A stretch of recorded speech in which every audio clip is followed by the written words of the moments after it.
අදත් මං කියවපු ලස්සන පරිවර්තන කෘතියක අන්තර්ගතය ඔයාලත් එක්ක ෂෙයා කරගන්නයි මේ සූදානම් වෙන්නේ.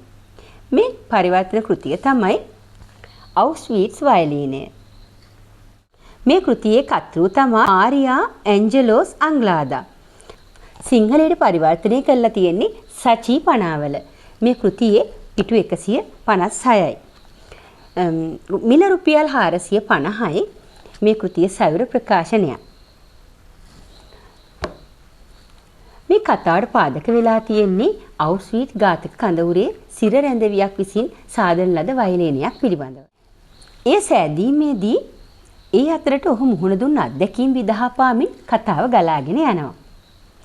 අන්ජාතීන්ට වඩා සිය ජාතිය උසස් හා උතුම් යැයි මෝහණයෙන් මුලා වීම නිසා ලක්ෂ ගණන් මිනිසුන් කාන්තාවන් හා දරුවන් ඝාතනය කළ පරපීඩාකාමී නාසිවාදීන්ගේ කුරිරුකම් හා සැහැසිකම් වල අංශු මාත්‍රයක් මේ කතාව තුළ අන්තර්ගත වෙනවා.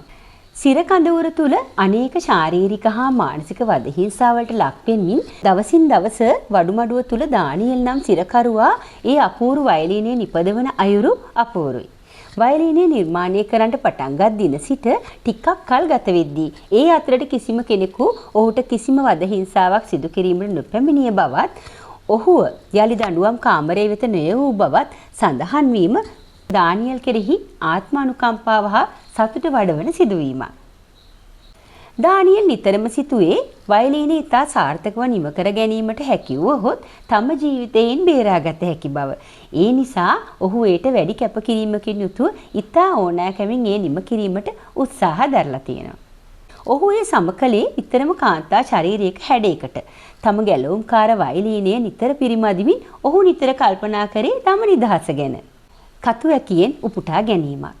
ජාතිකාභිමානයේ ලෙස වරදවා වටහාගත් ජාතිවාදී කරපින්නාගත් තැනැත්තන් මේ ලෝභය, මෝහය හා ද්වේෂය වපුරා ගනිමින් සිටීම අදටත් ලෝකයේ බොහෝ තැන්වල සුලභ දසුණක්.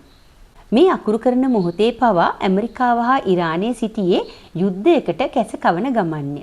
මේ කුරිරුකම් ඉවත දමා ලෝකයේ තනි ආයක් ලෙස දකින්නට හැකිවන දිනයක් එනතුරු අපි ඇඟිලි ගනිමින් සිටින්නෙමු. ඒ දිනයේදී සාහිත්‍ය හා සංගීතය කලාවන්ටද ප්‍රමුඛ ස්ථානයක් ලැබුණු ඇති බව මම විශ්වාස කරමි. කොහොම වුණත් අවසානයේදී ගීතයක් ජීවත් වනු ඇත. කතු ඇකිය උපුටා ගැනීම අවසන්. ලෝ පැවති ක්‍රූරතම වදහිංසා කඳවුරක තවත් පරිවර්තන කතාවක් කියවන්නට කැමති ඔබ සැමට මේ පරිවර්තන කෘතිය කියවන්න ආරාධනා කරනවා.